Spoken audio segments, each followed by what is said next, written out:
যুক্তরাষ্ট্রের মিশিগানে Islamic centre of North Detroit ও আল কোরআন একাডেমি অফ মিশিগানের উদ্যোগে মহানবী হযরত মুহাম্মদ সাল্লাল্লাহু আলাইহি ওয়াসাল্লামের শানে এক মনোজ্ঞ সিরাত কনফারেন্স অনুষ্ঠিত হয়েছে।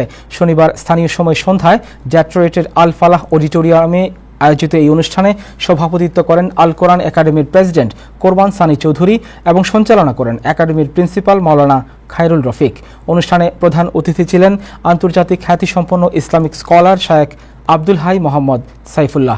তিনি তার আলোচনায় নবীর আদর্শ ও জীবনাচার অনুসরণের মাধ্যমে সমাজে শান্তি, ন্যায় ও ভালোবাসা প্রতিষ্ঠায় এগিয়ে আসতে সবার প্রতি আহ্বান জানান। অনুষ্ঠানে তেলাওয়াত করেন ইশতিয়াক আজাদ এবং নাত পরিবেশন করেন মিশিগানের রেনেসান্স কালচারাল গ্রুপের শিল্পীবৃন্দ। এছাড়া ইমাম আব্দুল লতিফ আজম, ইমাম হাফেজ রায়হান উদ্দিন, ইমাম হাফেজ আব্দুল বাসিত চৌধুরী সহ আরও অনেকে উপস্থিত ছিলেন।